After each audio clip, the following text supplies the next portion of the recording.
You know, people often assume that means being unshakable. Someone who doesn't flinch, doesn't falter, doesn't feel. We grow up believing that if we just keep everything together, we're doing it right. That showing emotion is somehow losing control. That crying is something you outgrow as you get older, wiser, or more successful. I used to think that way too. I thought that strength meant always having the answer, always moving forward, never letting anyone see what was happening underneath. But I've learned that's not strength, that's armor. And the thing about armor is it's heavy. It keeps you safe, yes, but it also keeps you distant. It keeps you disconnected from what makes you human. For a long time, I told myself that emotions were distractions, that they interfered with logic, with progress, with focus. I built walls around them, convinced that detachment was the price of doing something meaningful. When people praised my resilience, I wore it like a badge of honor. But what they couldn't see, what I wouldn't let them see, was that inside that calm exterior, there were nights when silence felt unbearable. Nights when the weight of expectation pressed so hard that even breathing felt like work. There's a strange irony in how we're wired. We're taught to chase greatness, but not taught how to carry it.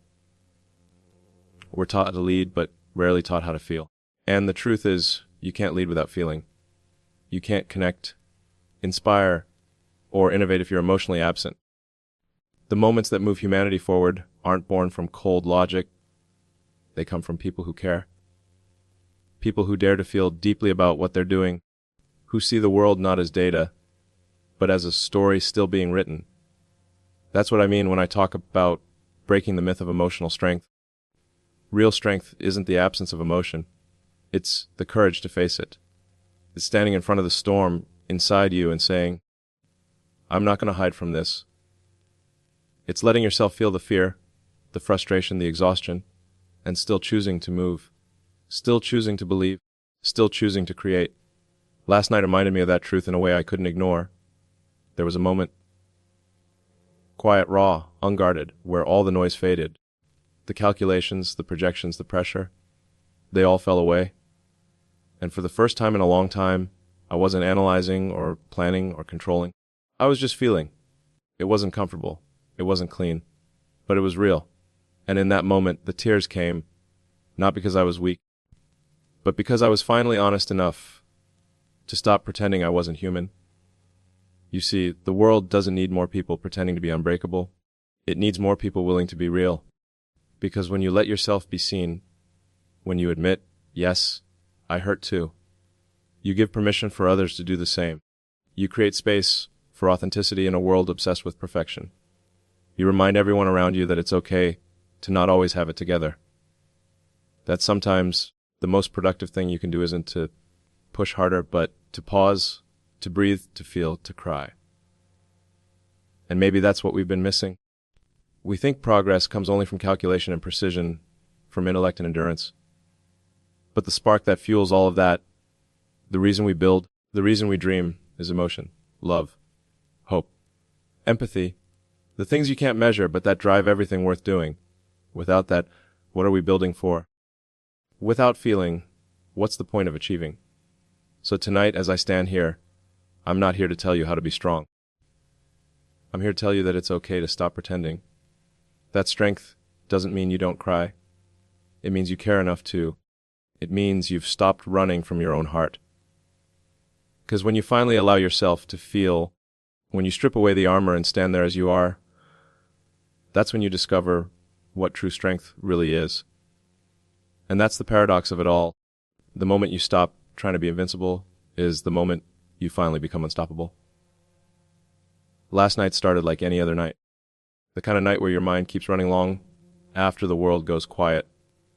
The projects, the numbers, the plans, they all blur together until you can't tell if you're chasing your dreams or being chased by them.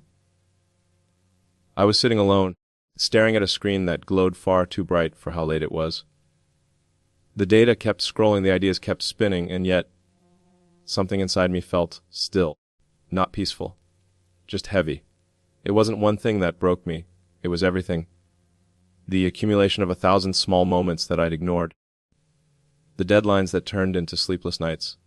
the sacrifices that went unnoticed, the faces of people I hadn't seen in weeks, months even, because I convinced myself that later was good enough. But later never comes, does it? You keep saying you'll slow down, you'll rest, you'll reconnect, but you don't. You just keep moving, thinking momentum will protect you from the silence.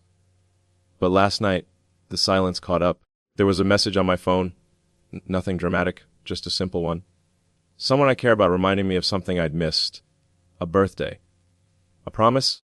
Something I'd sworn I wouldn't forget again. And as I stared at that message, I felt something crack. Not loud, not obvious, just a quiet fracture in a wall I didn't even realize I'd built so high. Because in that instant, it hit me that all this time I'd been building things that reached for the stars, but I'd been neglecting the things that kept me grounded on Earth. I don't know why it hit so hard right then. Maybe it was exhaustion, maybe guilt, maybe just the weight of too much pretending. But I felt tears rise before I could stop them. It caught me off guard. I hadn't cried in. I don't even remember how long. I'd almost forgotten what it felt like. It wasn't a cinematic moment, no music, no grand revelation. Just a man sitting in the dark, finally letting go of everything he'd been holding back. It's strange how a single tear can hold so much. Frustration, regret, gratitude, love, all tangled together. Every missed connection, every "I'll do it tomorrow," every silent pressure to keep it together, it was all there. And as the tears came, so did the truth I wasn't invincible. I wasn't immune to emotion. I wasn't some machine that could run endlessly without needing to stop. I was human, deeply imperfectly human. And in that moment, I didn't think about achievements or success or legacy. I thought about people. The ones who believed, who supported, who waited. I thought about what really matters when the noise fades. It's not the headlines, not the milestones, not even the breakthroughs. It's the connection, the moments you share, the people you hold close, the laughter, the forgiveness, the humanity we so easily trade away for productivity. That realization, simple as it was, shattered something in me, not in a destructive way, but in a freeing one. Because I realized that the version of strength I'd been chasing was unsustainable. You can't pour endlessly from a cup that's empty. You can't inspire others if you're disconnected from your own soul. The very thing I'd been afraid to face, the vulnerability, the emotion, wasn't my weakness. It was my missing link. Last night reminded me that crying doesn't mean you've lost control. It means you've stopped fighting the truth. It means something real is broken through the static of business and noise. And when it does, when that wall finally cracks, it's not a breakdown, it's a breakthrough. It's the start of seeing clearly again. After that moment, I sat there for a while.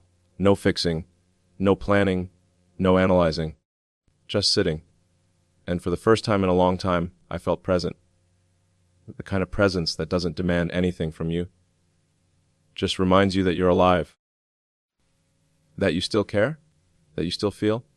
And that's when I understood something I wish I'd realized years ago. Sometimes the most powerful moments in life aren't the ones where you conquer something outside yourself. They're the ones where you finally face what's been waiting inside. The night didn't break me. It brought me back to myself. And maybe that's the real measure of strength. Not how much you can build, but how deeply you can feel before you start building again.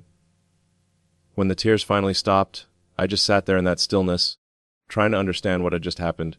It felt strange, almost uncomfortable, to be that open, that unguarded. For years, I had operated on the belief that emotion and reason were opposites, that if you wanted to do something meaningful, something revolutionary, you had to push feelings aside and rely on logic alone. But in that quiet aftermath, I started to see that maybe I'd gotten it wrong all along. Maybe emotion wasn't the enemy of reason. Maybe it was the missing half of it. Because here's the truth: logic can tell you what's possible, but emotion tells you why it matters. You can run the numbers, build the models, and optimize every variable. But without emotion, none of it has direction. Emotion gives meaning to motion. It's the difference between doing something and believing in something. That night, as I look back on everything, the exhaustion, the sacrifice, the endless drive, I realized that what pushed me forward wasn't just ambition, it was care. It was the desire to make things better, to build something that could outlive me. Every risk I'd taken, every leap into the unknown, wasn't born from cold calculation. It came from feeling, from curiosity, from frustration, from hope. I just hadn't called it that. I'd masked it under the label of innovation, but at its core, it was emotion that made it all real. And in that realization, something shifted. I started to see how much I had missed by keeping emotion at arm's length. When you block out pain, you also block out joy. When you avoid sadness, you dull gratitude. You can't selectively shut down emotion.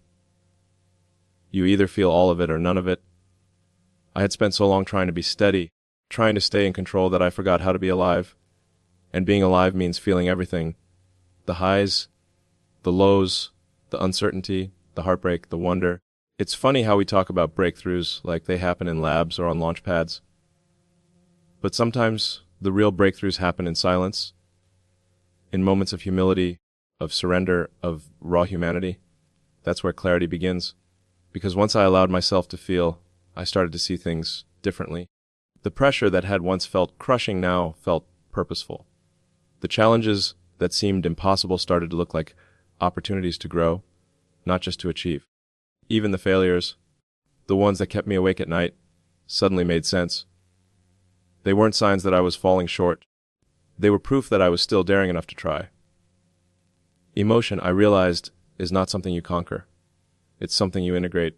It's fuel. It reminds you why the work matters, why the struggle is worth it, why the late nights mean something. Without it, success becomes hollow. With it, even the hardest days carry meaning. That's the realization I found through those tears.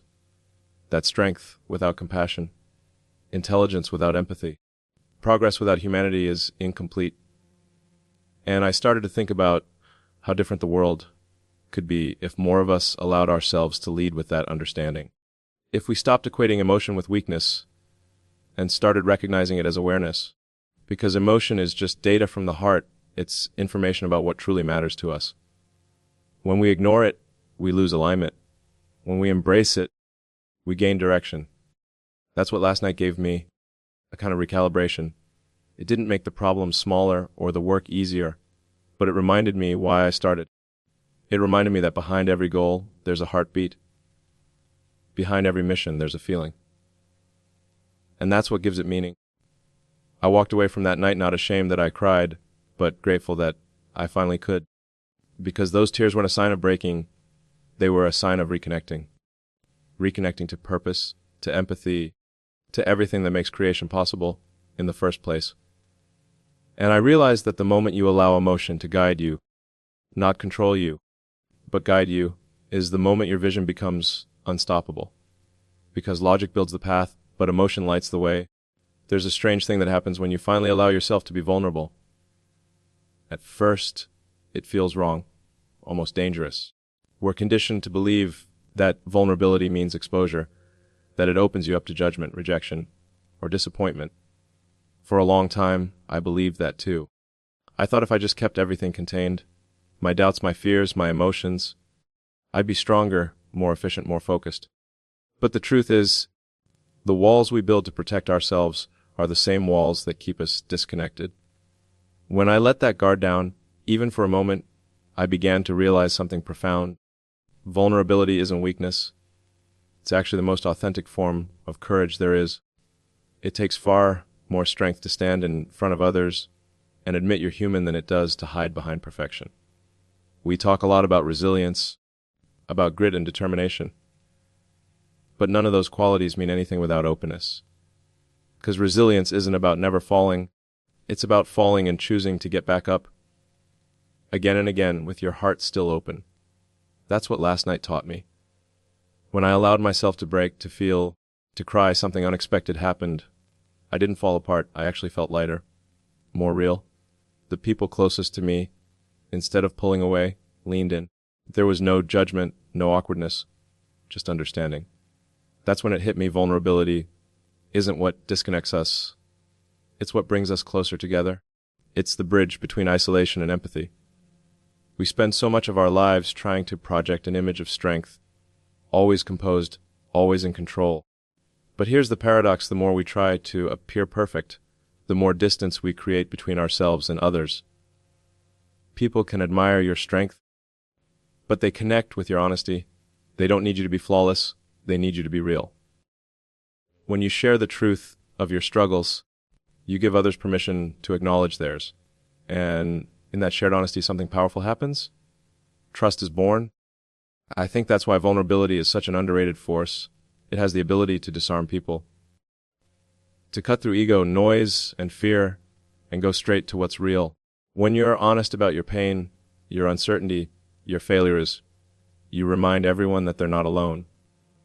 And in a world that constantly demands perfection, that kind of honesty is revolutionary. I used to believe leadership meant having all the answers. Now I see it's about asking the right questions and admitting when you don't know. It's about creating a space where people feel safe enough to fail, to try again, to bring their full selves to the table. That doesn't come from authority. It comes from vulnerability. Because when people see you're willing to risk being seen, they feel safe enough to be seen too. Vulnerability changes the energy of a room. It turns pressure into connection. It replaces fear with trust. And the incredible thing is, once you experience that shift, you realize how much of your life you've spent holding your breath, afraid of being too much, too emotional, too real. But the moment you stop hiding, the world starts responding differently. People open up, creativity flows, communication deepens. You begin to understand that connection, not control, is the true source of influence. And yes, it's uncomfortable. It takes practice to stand there, unguarded, and say, "This is who I am, this is what I feel." But discomfort is the birthplace of growth. Every great innovation, every act of courage, every genuine connection starts with someone being brave enough to be vulnerable first. So when I think about what it means to lead, to love, to live fully, I think about that kind of bravery. The kind that doesn't hide behind strength, but redefines it. The kind that says, "I'm not perfect, but I'm present, I'm real." Because once you learn to lead with authenticity instead of armor, everything changes. Vulnerability doesn't make you fragile, it makes you free. And when you live from that place, unafraid to be seen, you don't just inspire others to follow, you give them permission to feel alive again. For most of my life, I thought I knew what strength looked like. I thought it was about endurance, pushing through, no matter what, never letting anyone see you falter. I thought it was about control, about holding everything together even when everything inside you was falling apart. That kind of strength was something I admired, even idolized. But what I didn't realize back then was that it's a kind of strength that eventually breaks you. Because when you spend your life pretending to be unbreakable, you forget how to bend. After last night, that definition of strength doesn't hold up anymore. I saw that true strength isn't about resistance, it's about resilience. It's about the ability to feel everything that comes your way and still keep moving forward. It's not about hiding emotion, but carrying it with you in a way that fuels growth instead of fear. Real strength isn't cold, calculated composure. It's raw, imperfect humanity. We've built a culture that glorifies toughness. We celebrate those who never slow down, never stop, never show emotion. But that version of strength, the one built on suppression, isn't sustainable. It might carry you for a while, but it will hollow you out from the inside. Because being unfeeling doesn't make you strong, it makes you disconnected. And when you lose connection to yourself or to others, everything else starts to lose meaning too. I used to think that showing vulnerability in leadership or in life would undermine confidence. I believed that people wanted certainty, not emotion. But what I've learned is that people don't follow perfection, they follow authenticity. They follow someone who's willing to admit that strength isn't about having no limits. It's about knowing your limits, respecting them, and growing through them. The truth is, it takes far more courage to say, "I need help," than to keep pretending you don't. Think about it. The strongest materials on earth aren't those that never bend. They're the ones that can flex without breaking. That's what strength really is. Adaptability, the willingness to change, to feel, to learn, to allow pressure to shape you without letting it define you. The same applies to us. Every failure, every heartbreak, every tear is just another way life teaches us how to expand without collapsing. Redefining strength means accepting that emotions don't make you weaker, they make you wiser. That feeling deeply doesn't slow your progress, it sharpens your purpose. When you allow yourself to experience sadness, frustration, love, and joy fully, you begin to understand people better, you communicate better, you lead better, and perhaps most importantly, you live better. Last night reminded me of that in the most unexpected way. When the emotion hit, my first instinct was to suppress it, to get it together. But then I thought, why? Why do we believe that composure is the same as strength? Why do we feel the need to armor ourselves against feeling?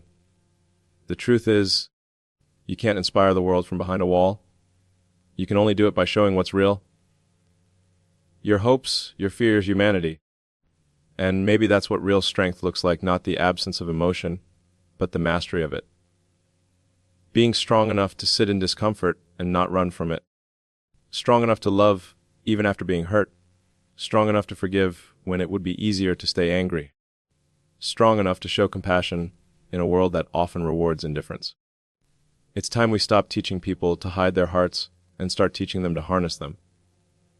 Because emotion isn't a flaw, it's fuel. The world doesn't need more people who appear strong, it needs more people who are strong. People who can lead with empathy, fail with grace, and rise with purpose. And here's the paradox that ties it all together. The more you allow yourself to be human, the stronger you become. Strength isn't in how tightly you can hold things together. It's in how courageously you can let go. Because sometimes the most powerful thing you can do isn't to stand unshaken. It's to stand open and keep moving forward anyway. When the night finally faded into morning, something felt different. Not lighter exactly, more like clearer. There was a stillness, but it wasn't empty. It was filled with a kind of understanding that only comes after you've allowed yourself to feel everything you've been avoiding.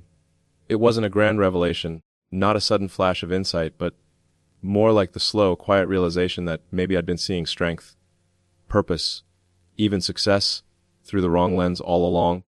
For years, I had been chasing momentum. The next project, the next idea, the next breakthrough.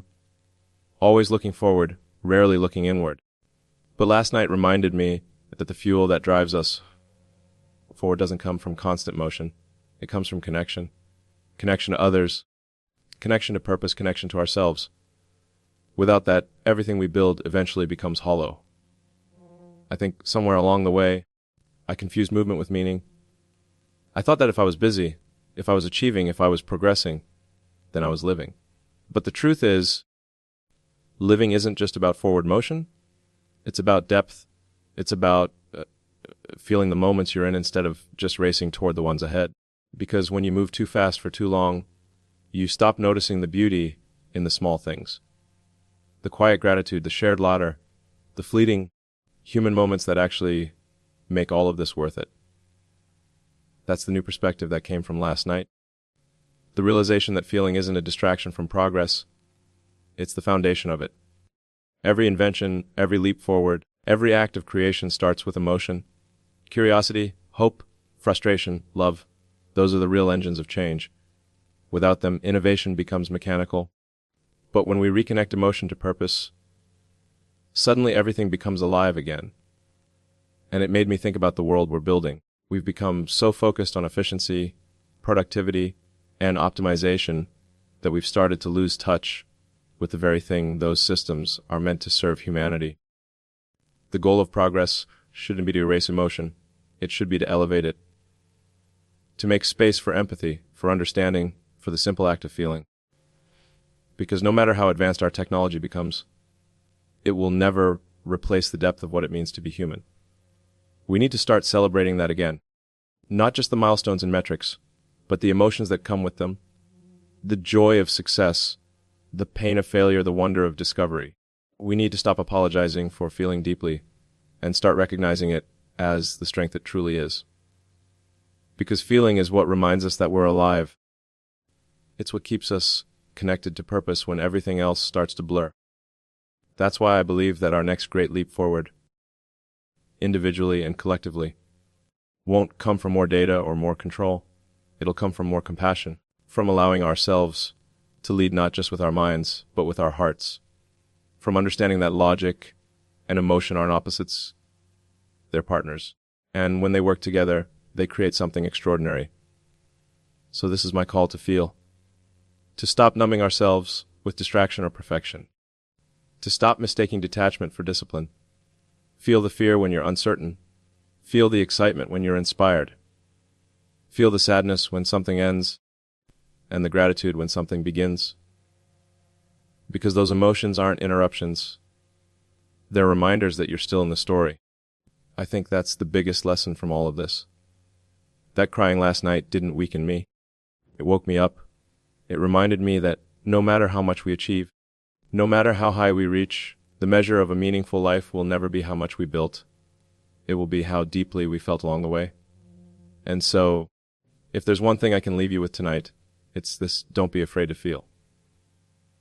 Don't hold back the tears, the ladder, the awe, the ache, because feeling deeply isn't a flaw in the design, it is the design. And when you finally embrace that, you'll realize that the most powerful thing you can ever create is a life that feels completely, unapologetically alive.